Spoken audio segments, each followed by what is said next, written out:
Ang sanctification o pagbabanal ay gawa ng Diyos.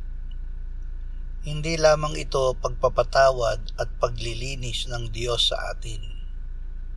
Ito ay ang paghihiwalay ng Diyos sa atin mula sa diablo, sa mundo at sa laman upang maging lubos na Kanya, upang panahanan niya sa pamamagitan ni Jesus na Kanyang anak at ng Espiritu Santo. Iisa lang ang ginagamit ng Diyos upang tayo ay mapabanal, ang katotohanan. At ang salita ng Diyos ay katotohanan. Ang salita ng Diyos na nagmula sa Kanyang bibig, ang makapangyarihang pagkain na nagbibigay sa atin ng buhay. Upang matanggap natin ito, ang salita ng Diyos ay nasulat. Ang kasulatan ang ginamit ng Panginoong Hesus laban kay Satanas nang sabihin niya, nasusulat, hindi sa tinapay lamang mabubuhay ang tao, kundi sa bawat salitang lumalabas sa bibig ng Diyos. Ang banal na kasulatan ay salita ng Diyos. Sinabi ni Apostol Pablo, ang lahat ng kasulatan ay kinasihan ng Diyos. Dahil dito, sinabi din niya, matuto kayo na huwag lumampas o lumabas sa mga bagay na nakasulat. Ang salitang quantum na ginagamit kasama ng mechanics ay salitang wala sa banal na kasulatan. Ito ay salita na ginagamit sa physics na inintroduce ni Max Planck noong 1900. Hindi natin dapat gamitin si Max Planck o ang itinuro niya tungkol sa quantum mechanics para ipaliwanag ang banal na kasulatan.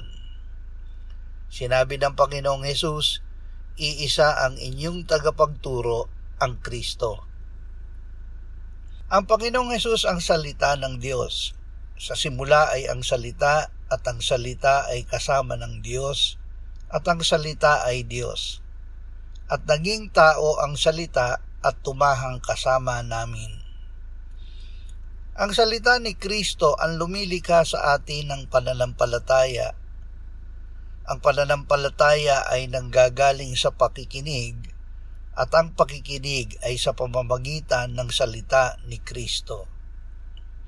Ang Panginoong Hesus ay nagsalita sa pamamagitan ng mga nilikha ng Diyos. Nagpapahayag ng kaluwalhatian ng Diyos ang kalangitan at ang mga gawa ng Kanyang kamay ay inihahayag ng kalawakan. Sa araw-araw ay nagsasalita at gabi-gabi ay nagpapahayag ng kaalaman. Walang pananalita o mga salita man, ang kanilang tinig ay hindi narinig. Ngunit lumalaganap sa buong lupa ang kanilang tinig at ang kanilang mga salita ay hanggang sa dulo ng daigdig. Ang Panginoong Hesus ay nagsalita sa pamamagitan ni Propeta Isaias, itingin ninyo ang inyong mga mata sa itaas at tingnan ninyo kung sinong lumikha ng mga ito. Siya na naglalabas ng kanilang hukbo ayon sa bilang. Tinatawag niya sila ayon sa pangalan. Sa pamamagitan ng kadakilaan ng kanyang kapangyarihan at dahil sa siya'y malakas sa kapangyarihan ay walang nagkukulang. Paulit-ulit sa buong Biblia na sinabi ng Diyos na siya ang pinakamakapangyarihang Diyos na lumikha ng sangnilikha gamit ang kanyang salita. Ang katotohanan ito ay nauunawaan tangi sa paraan ng pananampalataya. Sa pananampalataya ay nauunawaan natin na ang mga sanlibutan ay nilikha sa pamamagitan ng salita ng Diyos. Ano pat ang mga bagay na nakikita ay nagmula sa mga bagay na hindi nakikita.